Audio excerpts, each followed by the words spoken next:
Ինձ համար մեծ պատիվ է ներկայացնել մեզ հյուրընկալող եւ միասնություն ազատության մեջ։ Հոգևոր դիվանագետների ժամանակը։ Միջազգային միջկրոնական համաժողովի ղեկավար, Pastor Mark Bernstein։ Շատ շնորհակալ եմ։ Պաստոր Բերնսը նախագահ Դոնալդ Թրամփի հոգևոր խորհրդականն է եւ հոգևոր դիվանագետներ կազմակերպության նախագահը, ով կանգնած է հավատքի, դիվանագիտության եւ հասարակական կյանքի առանցքային խաչմերուկում։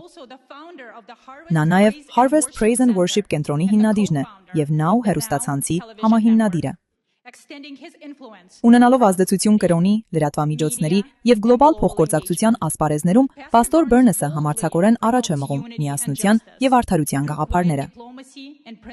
Լուր դիվանագիտության եւ սկզբունքային առաջնորդության միջոցով նա աշխատում է ոլորտներում, որոնք հաճախ անհասանելի են ավանդական քաղաքականության համար, կապեր հաստատելով, հաշտեցմանը նպաստելով եւ խաղաղությունը պաշտպանելով։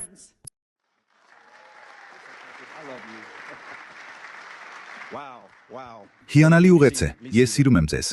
Վաու, հրաշալի է։ Դե կարող եք նստել, նստեք։ Նախ եւ առաջ հսկայական շնորհակալություն այստեղ ներկա բոլոր հոգևոր առաջնորդներին։ Կարող եք շատ բարձր ծափահարել ինքներդ ձեզ։ Ես ոչ մեկին չեմ լսում, ոչ մեկին չեմ լսում։ Սա ասում եմ ամենուր, ուր գնում եմ, եւ սինագոգներում, եւ մզմզկիթներում, ասում եմ սա ամենուր։ Կարող եք մի պահ պատկերացնել, որ դուք հարավային Կարոլինայի աֆրոամերիկյան բապտիստական եկեղեցում եք եւ լավ աղմկել։ Դիմում եմ ձեզ բոլորիդ, հրաշալի, սքանչելի առաջնորդներ ամբողջ աշխարհից։ Ինձ համար պատիվ է տեսնել ձեզ այստեղ եւ Ալլատրային, եւ արարող հասարակությանը, եւ բոլոր հրաշալի կամավորներին ամբողջ աշխարհից, ովքեր օգնեցին, որ սա իրականություն դառնա։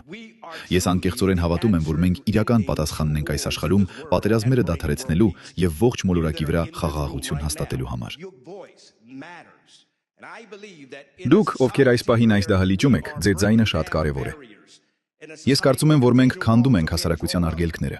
Մի հասարակությունում, որտեղ բաժանարար պատեր են կանգնեցվում, հենց մենք, այս աշխարհի հոգևոր առաջնորդներս, զենք չենք կրում, մենք իմաստություն ենք կրում։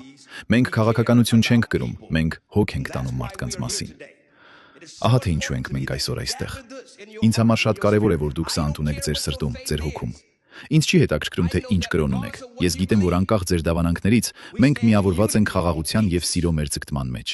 Մենք պաշտպաններ ենք, որոնք հանդես են գալիս նրանց օգտին, ովքեր ձայն չունեն։ Եթե համաձայն եք, ասեք այո։